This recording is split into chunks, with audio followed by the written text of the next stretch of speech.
आखिर कौन था श्री कृष्ण का वह पुत्र जिससे देवता भी डरते थे? क्या श्री कृष्ण का यह पुत्र दुष्ट था? मित्रों, जब जब महाभारत का नाम लिया जाता है तो सबसे पहले हमें भगवान श्री कृष्ण का स्मरण हो आता है। भगवान श्री कृष्ण जो कि स्वयं भगवान विष्णु के ही अवतार थे और साथ ही साथ 16 कलाओं से परिपूर्ण थे। लेकिन महाभारत काल में एक ऐसा भी योद्धा हुआ जो भगवान कृष्ण की तरह ही 16 कलाओं से निपुण था और उन्हीं की तरह शक्तिशाली भी। आखिर कौन था वो योद्धा? नमस्कार, स्वागत है आपका आपके अपने चैनल नवीन आस्तिक टेल्स पर। मित्रों, हम जिस योद्धा की बात कर रहे हैं वह अन्य कोई नहीं, भगवान श्री कृष्ण का पुत्र सांब था।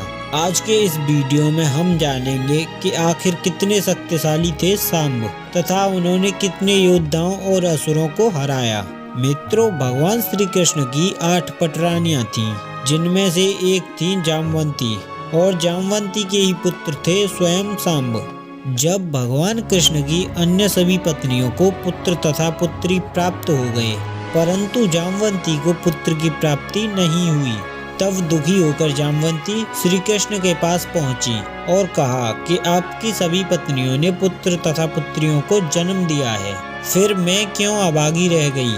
मुझे पुत्र क्यों नहीं प्राप्त हुआ? मैं आपसे एक पुत्र का अनुरोध करती हूँ। अपनी पत्नी को दुखी देख भगवान श्री कृष्ण ऋषि उपमन्यु के आश्रम गए और उनकी सलाह पर भगवान शिव को प्रसन्न करने के लिए उनकी तपस्या करने लगे। तब 6 महीने बाद भगवान शिव प्रसन्न हुए। तब भगवान कृष्ण ने उनसे भगवान शिव के ही समान पुत्र की कामना की। जैसा कि हम सभी जानते हैं कि भगवान शिव का मुख्य कार्य संहार और विनाश है। जल्द ही जामवंती को एक पुत्र प्राप्त हुआ, क्योंकि भगवान शिव के अर्धनारीश्वर रूप को सांब ही कहा जाता है, इसलिए भगवान कृष्ण के इस पुत्र का नाम सांब रखा गया। कहा जाता है कि सांब अपने पिता श्री कृष्ण की तरह ही अत्यंत सुंदर था। जब दुर्योधन की पुत्री लक्ष्मणा ने सांब को देखा तो वह सांब की दीवानी हो गई थी। तब पराक्रमी सांब भरी शाबाशे उसे भगाकर ले गए। सांब ने धनुर्विद्या का ज्ञान अर्जुन से ही लिया था तथा वह अपने भाई प्रद्युम्न की तरह ही मायावी शक्ति में भी निपुण था। सांब इतने पराक्रमी थे कि बचपन में ही उन्होंने शमशासुर की सेना को नष्ट भ्रष्ट कर दिया था। सांब ने महाभारत में भी अनेकानेक सेनाओं का संहार किया था। एक बार जब भगवान कृष्ण की अनुपस्थिति में साल्व ने द्वारिका पर आक्रमण कर दिया था, तब सांब ने साल्व के मंत्री और सेनापति सबको युद्ध में परास्त किया था। कहते हैं कि सांब का जन्म ही द्वारिका के अंत के लिए हुआ था और भगवान कृष्ण स्वयं भी यह बात जानते थे। महाभारत युद्ध के 36 साल बाद एक दिन द्वारिका में महर्षि कण्व, दुर्वासा और विश्वामित्र अनेक ऋषि मुनियों के साथ पधारे।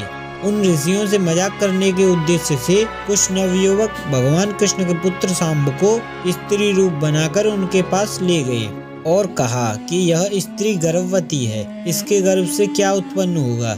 ऋषि जान गए कि यह बच्चा उनका उपहास कर रहा है। तब क्रोधित होकर ऋषियों ने यह श्राप दे दिया कि श्री कृष्ण का यह पुत्र समस्त यदुवंशियों का नाश करने के लिए एक लोहे का मूसल उत्पन्न करेगा। ऋषियों के श्राप के कारण दूसरे दिन ही सांब ने मूसल उत्पन्न किया। राजा उग्रसेन ने उस मूसल को चुराकर समुद्र में फेंकवा दिया। तब भगवान कृष्ण ने देखा कि इस समय ग्रहों में वैसा ही योग बन रहा है जैसा महाभारत के समय बन रहा था। तब श्री कृष्ण ने सोचा कि माता गांधारी का श्राप सच होने का समय आ गया है।